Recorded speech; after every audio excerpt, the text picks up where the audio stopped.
Thank you. Thank you. Let me turn this on. Thank you so much, Reiko, and thank you to the organizers also for inviting me. This is my first Evo Lang, and I have to say it's by far the most interdisciplinary conference I've ever been to. It's quite extraordinary.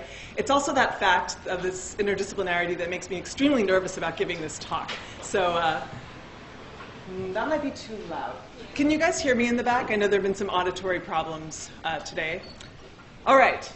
So the question of what's special about different aspects, different domains of human behavior has been around for a very, very long time. And while the cover art has changed over the decades, the general issues have largely remained the same. And about what is special about different aspects of the mind and about language in particular. In my talk today, what I'd like to try to do is to describe my research and other people's research on infant learning, about the mechanisms of infant learning. And I'm going to try to suggest that studying infant learning can provide us with a bridge between specificity and generality, can provide us with some hopefully new and possibly useful to you ways of thinking about what's special about language and what might not be so special about language. So here's an overview of my talk. I'm going to overview a lot of studies and give you almost no information about most of them. All the work I'm going to talk about today is published. But hopefully during the wine or the excursion or something, you can corner me if you have questions about details of a particular study. What I'm going to try to do is this. I'm going to suggest to you that infants possess powerful learning mechanisms. I think this is actually now remarkably no longer controversial, which makes me very happy because this used to be a fairly controversial statement, but I'll still provide some evidence. Then I'm going to suggest that these mechanisms are both domain general in terms of their computations, but also domain specific in the ways that they interact with input domains and the output of learning. I'm going to further suggest that the kinds of patterns that infants find easier to learn may have influenced or are maybe related in some way to the types of patterns we observe in the languages of the world. And finally, I'll return to the question of, given all this apparent quasi-generality, some speculations about what might make language learning and language learners still quite special. So let me begin with learning. We all sort of take learning for granted, I think, because it's ubiquitous. And I'm going to try to dissect learning a little bit in this talk. So my own work has been largely focused on learning mechanisms. What are the means by which infants or other learners extract structure from the environment? But I want to point out at the outset of this talk that we often forget about two other really important aspects of learning, namely the input to the learning process and the output of that learning process. And during my presentation, I'll come back to this point to suggest that when we consider not just the mechanisms in isolation, but how the input is perceived and represented and how the output is perceived and represented, we come to a more nuanced view of how learning unfolds. All right. So let me begin with one type of learning that, as Reiko said, I've been studying for a rather long time. And that, again, at this point is relatively uncontroversial, but I'm going to introduce you to it regardless because some of you might not be familiar with these ideas. One aspect of learning that seems possibly to be quite useful to infants is the ability to track patterns of tokens, patterns of events or elements in the input. This is often termed statistical learning. I consider it to be just one form of statistical learning, as you'll see from throughout this talk.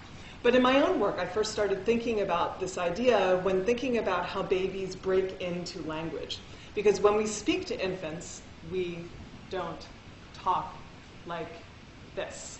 There are no little pauses between words and speech, even speech to babies. And my own personal experience in Kyoto certainly bears this out. There is this sort of babble of language flowing all over me, and occasionally I'll pick out, hi, or some other word from the Japanese flowing over me. But for the most part, I have absolutely no idea not only what people are saying, but where the words lie. And in my work in graduate school with Dick Aslin and Alyssa Newport, we explored the hypothesis that part of how infants might figure out where words begin and end in their native language, a necessary precursor to acquiring anything more interesting about language, like what words mean or how words combine into syntax, how words fall into lexical categories, syntactic categories, you first have to find which sounds are words. And we hypothesized that one way that infants might do this is by tracking the probability of co-occurrence of syllables in the speech that they hear. So to use a now quite overused example, if you take the two-word sequence in English, pretty baby, how is an infant to know where the words are? That could be just one long word. It could be three words, pretty be. It could be two words, pretty be, and so on and so forth. How are infants to figure out that pretty is a word and t-bay is not a word?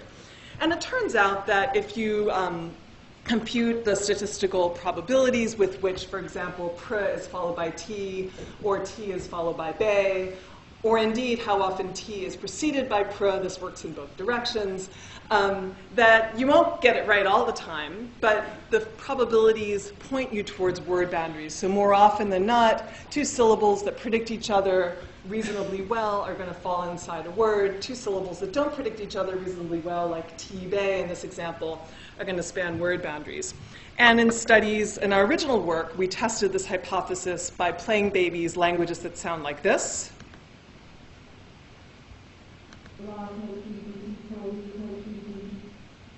Fascinating stuff, where we built particular probabilities into the speech. In more recent studies, we play babies something like this.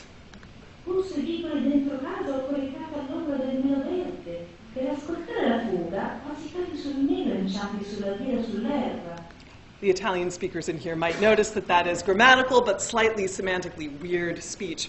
The idea here is that what we're exposing infants to is continuous speech that contains no cues to word boundaries other than the statistics that we've built into the speech. And we're going to ask whether infants can discriminate between sequences of higher probability versus sequences of lower probability. And I'm just going to walk you through this example from our 1996 paper just to make sure we're all on the same page. So here's the sort of thing the baby might hear. So they're going to hear something like this. The structure of these materials is something like this. And the question of interest is whether infants, after listening to something like this for 2 minutes, can discriminate. These are 8-month-olds in the original work. These have now been pushed down to newborns in other people's labs. Whether infants can discriminate between something like the quote-unquote word tokibu. This is a word only in the formal sense that these syllables follow one another with some regularity. It has no meaning to anyone but me. I'm the only native speaker of this particular language. We ask whether they can discriminate something like tokibu, where to is followed by ki with 100% probability, and so on, from what we'll call a part word, a sequence spanning a word boundary like bu, gi, ko. In this corpus, bu is only followed by ki 1/3 of the time, so there's a dip in the probability at that point. And we're going to ask whether babies can discriminate between sequences like toki-bu, which are words in this speech, and sequences like boogie-ko, which is sort of like t-bay and the pretty baby example. Now, how do we ask this of babies? Most of the studies I'm going to talk about today use a very standard method called the head-turn preference procedure. For those of you who don't hang out in baby labs, I'm going to walk you through it just so you believe me that we can get reliable behavior out of infants. The idea behind this method is that we're going to exploit the infant's interest in different test items as a function of what they've learned during training. So for the first 2 minutes of this particular experiment, the baby's sitting on her parent's lap, and she's listening to toki boo boogie ko ba boo poo toki boo go la boo. It's very scintillating. After 2 minutes, she'll have heard go la boo 45 or 90 times, depending on the experiment. She'll get a little bit bored. Then the room goes silent, and we have little lights mounted on either side of the wall near the baby. Back in these days, it was lights. Now it's computer monitors. And there's also a light in front of the baby that we use to get the baby's attention between trials so that we know when we start a trial that they're not like trying to eat their sock or grab the headphones off mom or whatever. So at the beginning of a trial, a light will start blinking on one side of the room, and the experimenter who's outside the room will hit a go button. And when the baby looks at the light, the experimenter hits the go button. And the computer monitor on that side of the room will start to repeat one of our test items. So the baby will hear something like, toki-boo, toki-boo, toki-boo. And it keeps going as long as the baby orients towards that light. When the baby looks away, the baby has 2 seconds within which to look back. If the baby stays looking away, then the next trial starts with the central blinking light. So let me just show you a little video clip of this. It's an old video clip. You can tell from the way the computer monitors look. And it's going to wend in kind of a drunken way. But it'll get close, and I'll be able to narrate once we get a better image of the baby.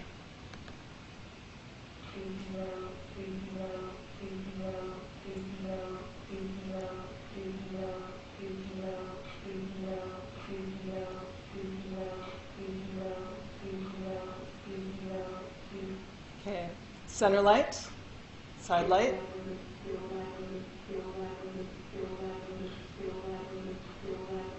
And it's done. Center light, side light.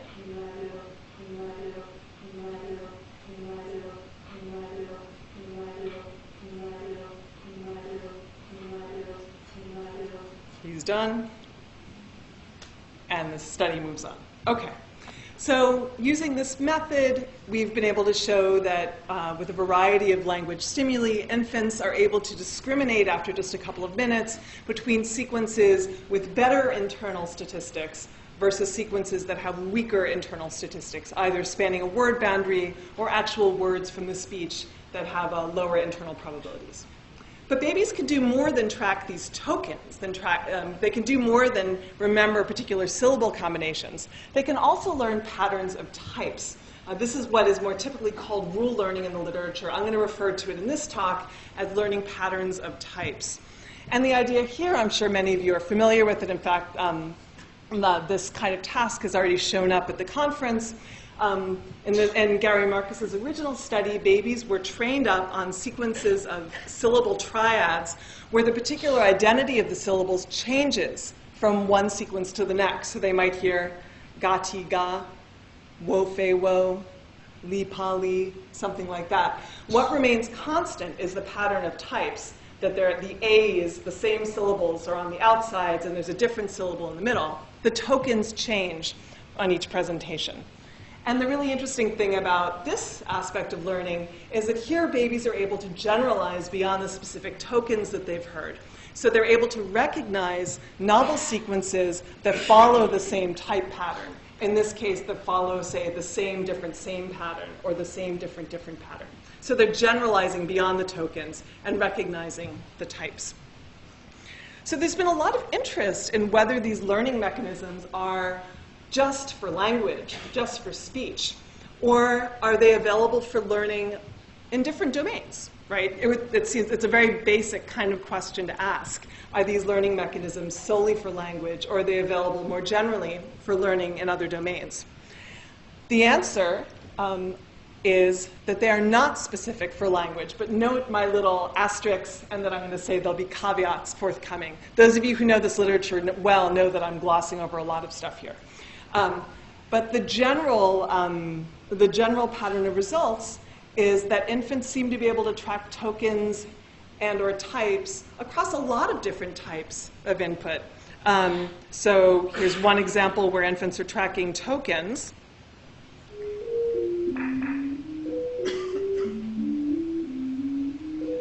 So that sequence of sine wave tones has the same statistical structure as go, la, bu, pa, bi, ku, tu, ti, bu, except now the statistics are written between C sharp and D and F sharp instead of between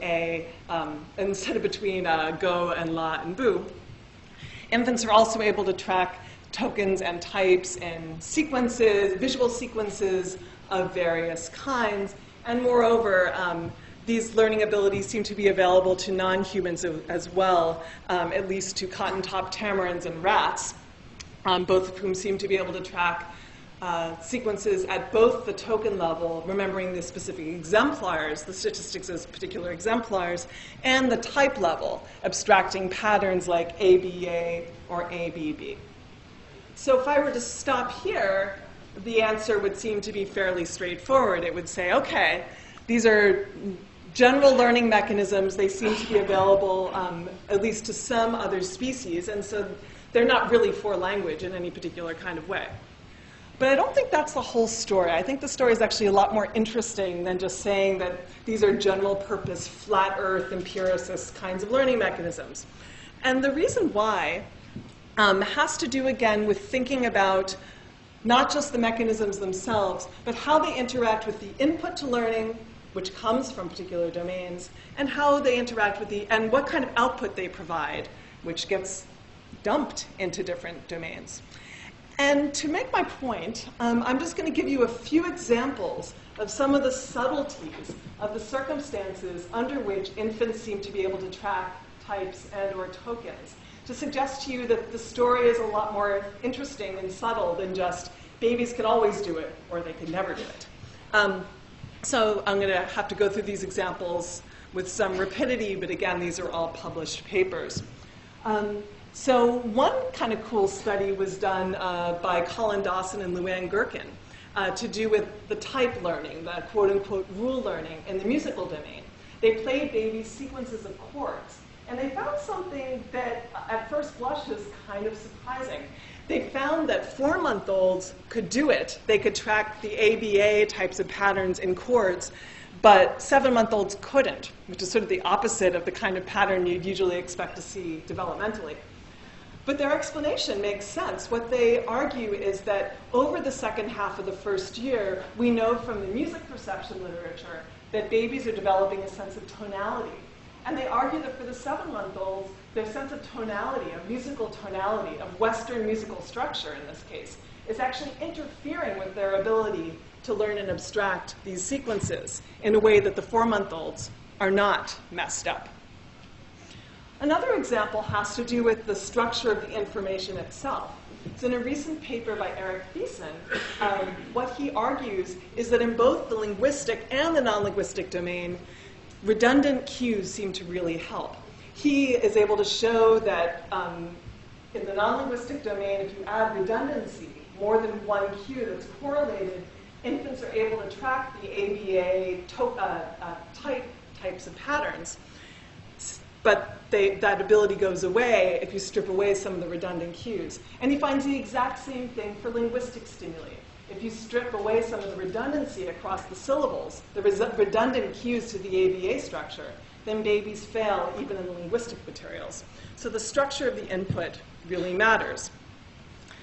And a related point has to do with the way babies perceive the input in the first place. Is my sound going in and out? Is it annoying? Do I have to do something, like have them fix it? Okay. Just raise your hand if it gets annoying. I'll call on you. So in order to learn, a learner must be able to perceive the input to learning. You can't track the statistics of something that you can't perceive. And so we did a number of studies in the music domain where we can actually manipulate certain features of the input more easily, showing that depending on how learners perceive the input, they learn something different. So if you take a sequence of tones like the one I played you before, the that thing, you can actually track two different types of sequential statistics in there. You could track how often F sharp is followed by C sharp, which is what I said earlier. But you can also track how often an ascending perfect fourth is followed by a descending minor third. You could track the relative pitch information. It turns out that when we played a corpus of tones to adults and babies, they learned totally different things. It turned out that the adults tracked the relative pitches. The adults were tracking the probability that an ascending perfect fourth was followed by a descending minor third, but the babies were tracking absolute pitches. They were tracking the probability that A is followed by C sharp is followed by B flat. So because they had different perceptual primitives going into this, then they found they might have used the same statistical learning mechanism, but they learned something totally different. And we found in subsequent studies that if we changed the structure of the input, we could flip around what babies were tracking. So for the adults who like to track the intervals, we found that if we made our materials more tonal, any of you who are music people will understand this better than others, I apologize. The original materials were atonal in the sense that they didn't have a tonal center. Each pitch occurred equally often. When we rewrote our musical corpus to be in C major, we got the adults to track absolute pitches. And similarly with the babies, when we rewrote our corpus so that it was continually transposed, every word meaning three-tone sequence, every time it happened was transposed into a different key, we could push the babies into tracking the relative pitches because the absolute pitches were no longer informative. This is actually following earlier work in birds. And so depending on what the infants were perceiving, what the units of perception were, they learned something totally different from the corpora that we played for them. A similar kind of point comes from some work that we did on tracking at the type level, so in the ABA, ADB types of studies. It can be difficult to get infants to track these in certain non-linguistic domains. And we've reasoned that one reason that babies might find this certain domains difficult for tracking types is if you have sequences of different ABAs. Let's imagine that you're seeing different shapes on each tile. The babies have to be able to figure out that all of those triples are actually part of the same category in order to extend the category to novel exemplars. Speech is like that. We know that babies can extend if they hear li, fa, li, wo, ti, wo, and then they hear mi, pa, mi. They know that those are all part of the same category. But they might not know that green triangles and red circles are part of the same category. And so we ran a version of the study using pictures of dogs or pictures of cats.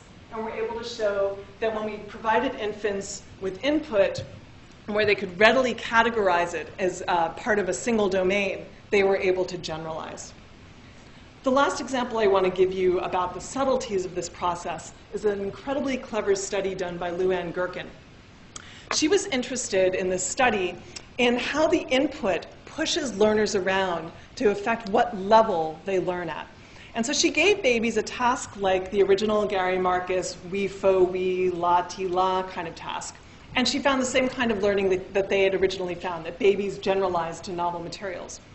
Then she changed it really subtly so that one of the syllables was always the same. I can't remember what it was. I think it was T or something like that. So each triple started with T. Or to be honest, I don't remember exactly which syllable she manipulated. But what she did was, by guiding the infant's attention to something that wasn't changing in the stimuli, she led them not to generalize in the same way. So they no longer generalized an ABA type of pattern. They generalized something like a TBA type of pattern. So by the broader point here is that the structure of the input, both in terms of how it's structured and how infants perceive that structure, can radically change what infants learn. So learners' representations of the input are going to determine what they're going to learn. If the input is structured like language, they're going to learn something more like language, even if it's the same learning mechanisms. So I think it's a bit of a conceptual fallacy to even talk about general learning mechanisms when the structures of the domains and the perceptual abilities that track those domains are so very different from one another. Okay. So this brings me to the third point, the third piece of the talk, which is the learnability piece of the talk. And what I'm going to talk about now is the idea that is shared by others as well, that part of why languages show certain similarities across the world has to do with similarities of infant learning mechanisms. That is, the hypothesis that it's possible that the kinds of things that infants are good at learning may be the kinds of things that tend to recur in the languages of the world. That is, that there might be a role for human learning abilities, and in particular, infant learning abilities is what I'm going to talk about, in shaping the structure of natural languages. So to try to make this argument, there aren't a lot of studies out there looking at how infants learn novel systems that are either like natural languages or unlike natural languages. And there really are very few studies out there that try to extend this to non-linguistic systems. So I'm going to present just two studies from my lab to try to make this point. The first example has to do with how babies learn about phonotactic regularities.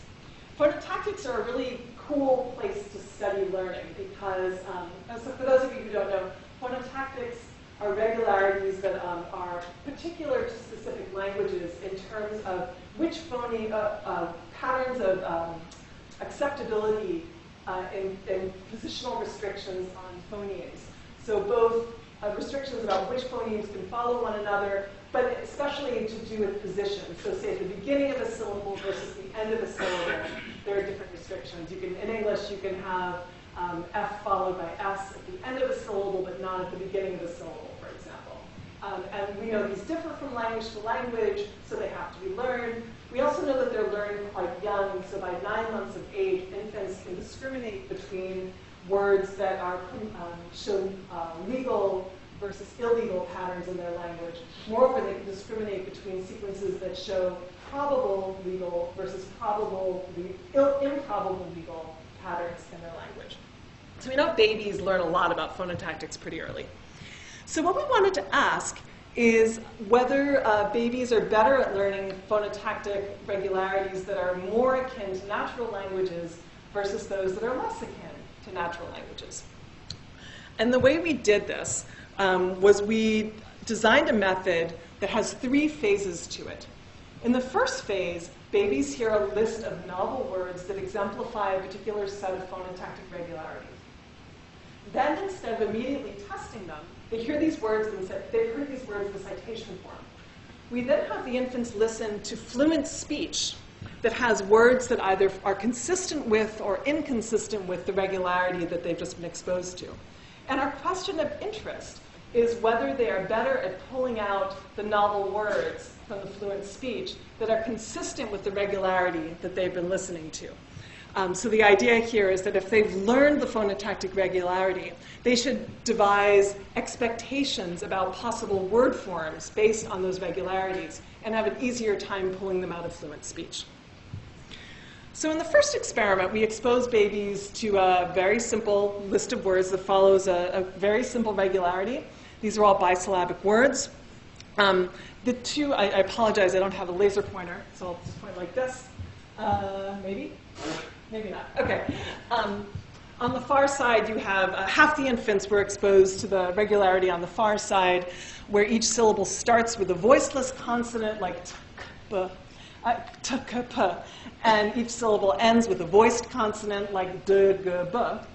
The other half of the babies were exposed to the opposite pattern. Totally regular, totally predictable. And they listened to a list of these words for a couple minutes. And the question of interest is whether infants would learn the pattern they're exposed to, either the one on the left or the one on the right, and apply it to novel words that they're going to hear in fluent speech. So we're going to measure this possible newfound strategy to segment novel words as a function of what we expose them to during that first phase of the study. And the 4 words in our fluent speech, 2 of them are going to be consistent with the pattern the babies have heard, and 2 are inconsistent. So for example, for babies in the far side condition there, the novel word kib-pug is consistent with the phonotactic pattern they were exposed to, and boop-gok is inconsistent with the phonotactic pattern they were exposed to. Opposite pattern for the other half of the babies. And what we found in this first experiment was that infants were actually able to use what they learned about the phonotactic patterns to segment the novel words. And they discriminated between the items that were consistent with the pattern they heard at the beginning of the experiment versus words that were inconsistent with the pattern they heard at the beginning of the experiment. But how did they do it? Well, there are 2 possible kinds of information that babies could have learned in this task. One possibility, the way I wrote the phonotactic rule, has to do with voicing. So it has to do with a generalizable feature of the input, which is what seems to matter for the most part in phonological systems in natural languages. They care about generalizable patterns. But it's equally possible that what babies learned was restrictions on specific segments. So they could have learned, option 2 right here, which is that syllables have to start with t, k, or p, and they have to end with d, g, or b for the babies in that condition. And the study I've already shown you is equally consistent with both of those possibilities. So we wanted to ask, what do babies do? Were babies learning based on some generalizable type of feature representation, or were babies learning based on restrictions on particular segments? So we ran another experiment, which is very similar, except that we mixed around the phonemes so that now babies couldn't possibly learn by generalizing a phonetic feature, an acoustic feature, whatever you think voicing is. Don't have a stake in that debate. They have to, if they're going to learn this, they have to learn it by memorizing or acquiring restrictions on specific segments, where d can go, where k can go, where p can go. But other than that, this experiment is identical to the previous one, and we have the exact same test items as well, same segmentation task and same test items. So if babies are able to learn this by tracking particular segments, they should do just the same as they did in the previous experiment. However, they fail to discriminate.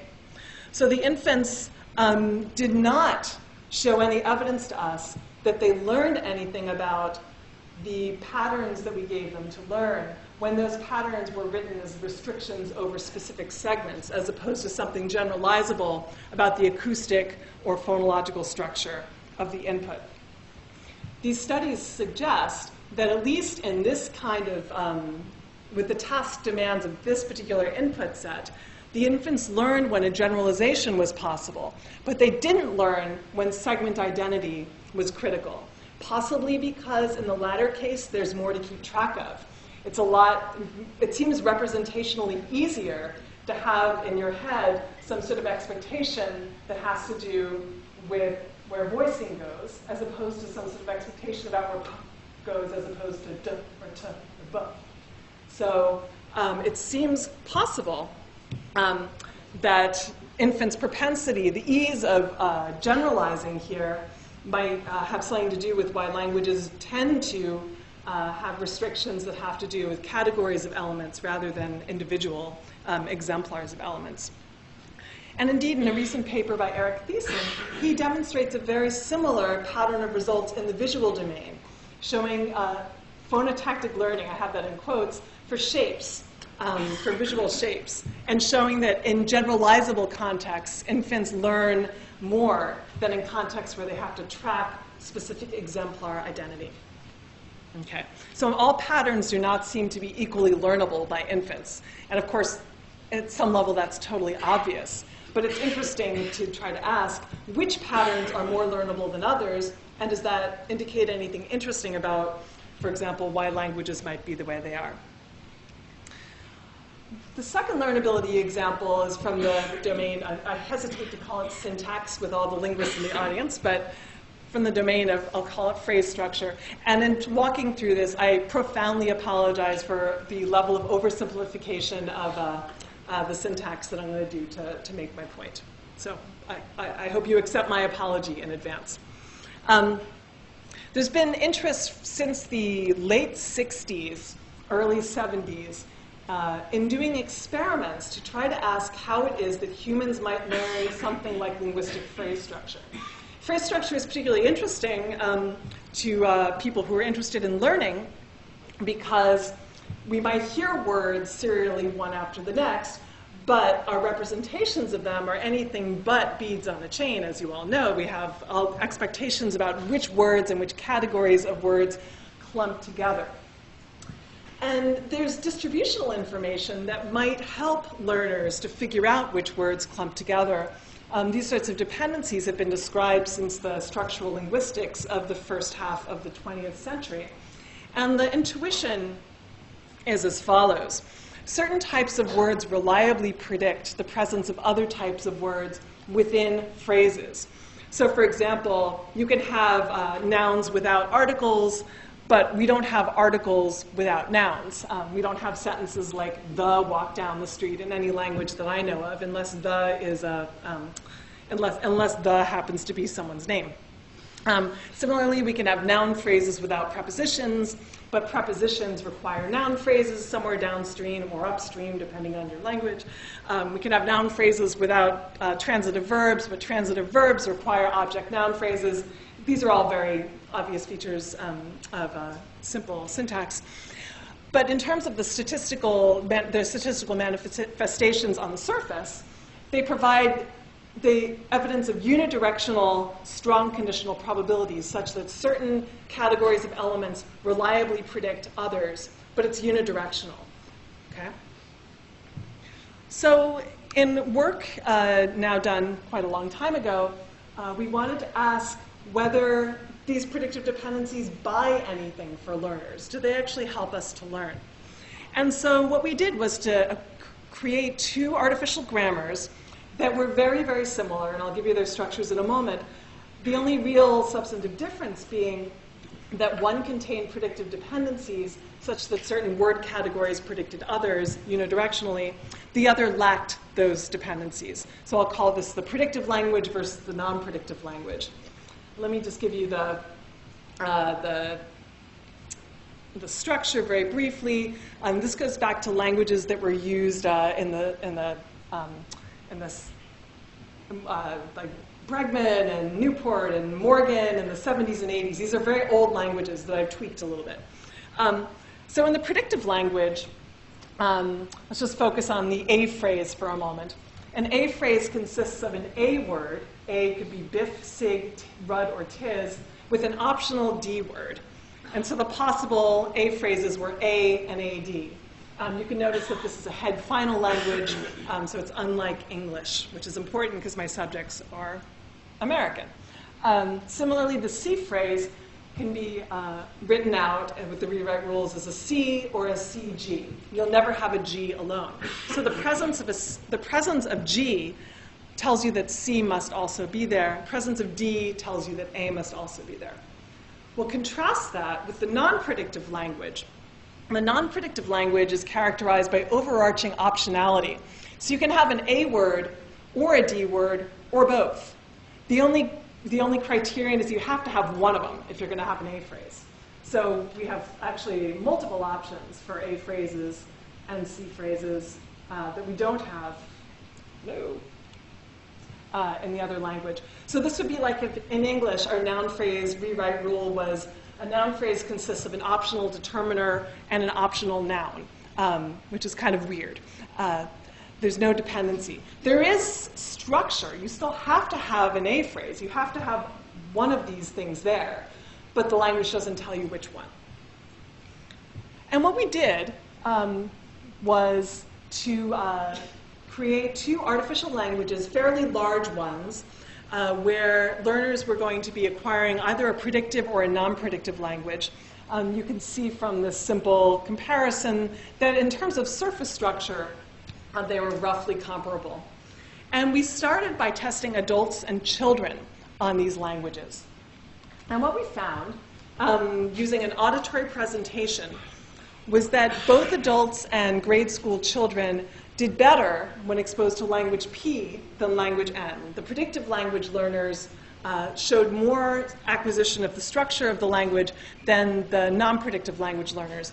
Crucially, they had the same test. Everyone had the same test. All the items on the test were equally legal in both languages or illegal in both languages. And the test consisted of novel grammatical or ungrammatical items. Our next question was whether this was just about language, and it turned out that it's not. So here's stimuli from one of our experiments.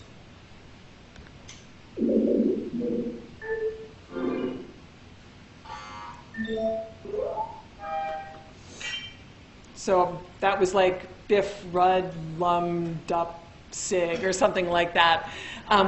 We found, with stimuli like these, we found the same pattern of performance with learners acquiring more about the predictive language structure than the non-predictive language structure. Here's another example of a language that we used. Oh, sorry. That's the same one. There we go.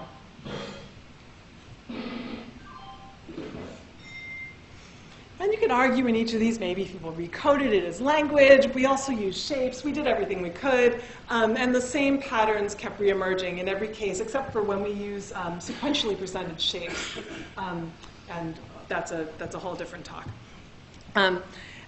This work led us to ask, okay, for these learners who already know a language fluently, the predictive dependencies seem to help them, even though they're in the opposite direction of their native language.